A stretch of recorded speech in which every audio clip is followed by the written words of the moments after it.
A chacina da Vila Lourenço, ela se deu no início de janeiro de 2001, onde 6 pessoas foram vítimas do homicídio, 5 homens e uma mulher que estava grávida, inclusive, vítimas com idades entre 15 e 21 anos. E os fatos ocorreram na invasão da Vila Lourenço, em Santa Maria, onde 2 dos autores do crime já haviam tentado matar outras 2 pessoas no dia anterior à chacina, em razão de desentendimentos ocorridos no interior dessa vila, onde o principal autor do crime se intitulava, inclusive, xerife da vila.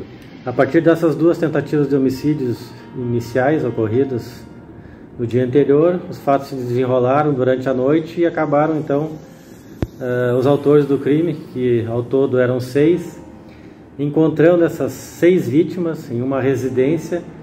As vítimas foram amarradas e levadas 2 a 2 até um matagal existente ao final da vila, onde então foram executadas friamente com disparos de arma de fogo e também com ferimentos produzidos com arma branca, com faca.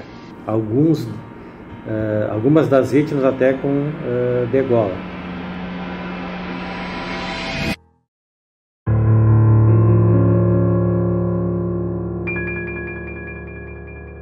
Foi em 2001, eu era delegado da 3ª Delegacia de Polícia de Santa Maria, que era na Duque de Caxias, ali nas proximidades do presídio. Naquela época nós não tínhamos ainda essas delegacias especializadas que tem, né? Então os distritos policiais que Santa Maria tem, que são 4 distritos, 1ª, 2ª, 3ª, 4ª, eles faziam quase todos os crimes da sua área de atribuição. E a 3ª Delegacia da Polícia era a delegacia que concentrava o maior número de homicídios, né?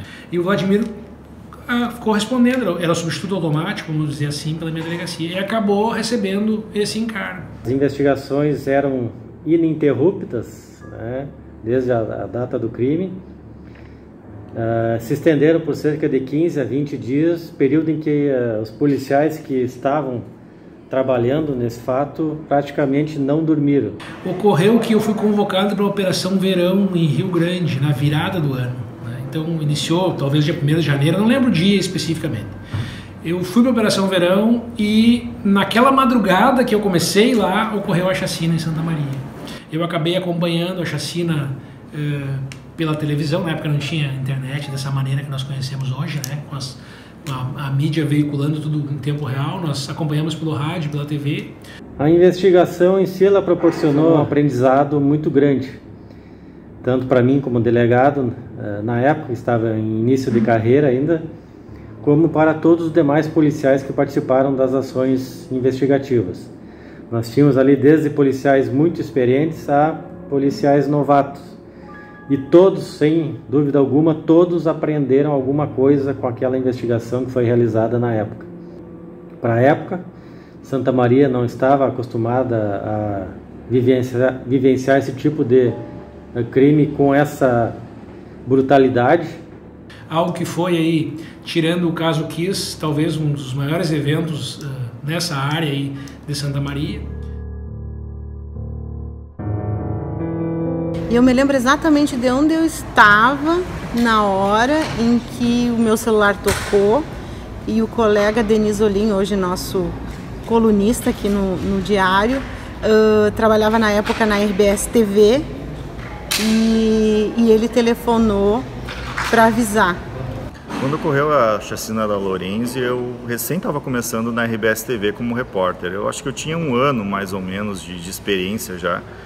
Então, bem novo, e para mim foi algo muito marcante, assim, porque eu lembro que eu estava ali do lado da Unifra no carro quando tocou o celular. Já tinha celular na época, não era muito tempo que existia celular. Tocou o celular e o editor disse assim, olha, aconteceu vai agora para Lourenço, porque aconteceu uma chacina, parece que mataram 6 pessoas. Eram umas 10 da manhã. Era um dia muito quente, de verão muito quente. E eu me lembro que pra gente chegar lá no local do crime, a gente caminhava bastante, era no meio de um matagal e tal. E eu me lembro, assim, com detalhes de como foi o impacto da gente ver os corpos, sabe? Que é uma coisa que, né, pra gente, pra Santa Maria, né, foi uma coisa muito forte. todos de bruços, no meio de uma grama alta. Daí tu fica pensando, depois você descobre ali, conversando com a polícia, que além de tudo, eram todos jovens e a menina ainda estava grávida, sabe? A gente teve que ir atrás das famílias para tentar entender, além de falar com a polícia. Imagina ter que chegar e falar com uma família numa situação daquelas, é muito complicado. E foi também eu me lembro que no estado também tinha havido outras chacinas nos meses anteriores, foi meio que numa onda, mas para Santa Maria por muito tempo esse foi um fato, e até hoje ainda um fato que é muito lembrado, né? E outro momento bem marcante depois foi acompanhar o júri, né? Nós tínhamos que passar tudo que tinha sido investigado, tudo que tinha de cada autor, né? Mostrar a participação de cada um deles num período muito curto de tempo. Então, isso era um fator grande de ansiedade, assim, de tu ficar preocupada em não conseguir, né, fazer o trabalho como deveria, principalmente em razão da escassez do tempo. Me recordo muito bem, foi numa audiência que foi realizada antes do processo ser levado a júri, que foi ouvida a mãe de uma das vítimas.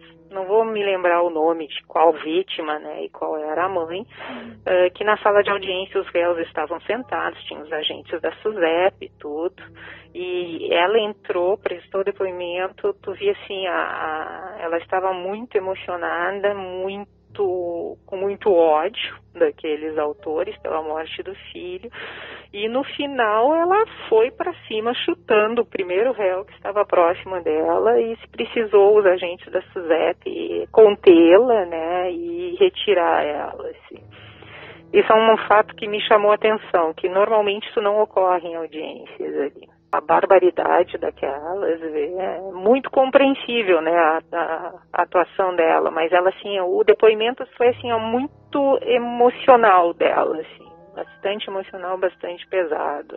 Também um fato marcante é que no dia seguinte a gente fez uma reportagem para mostrar que pela lei brasileira, por mais que eles tivessem 60, 70 anos de prisão, não lembro quantos anos cada um pegou agora exatamente, mas que eles não iam ficar mais do que 20 anos presos se tivessem bom comportamento.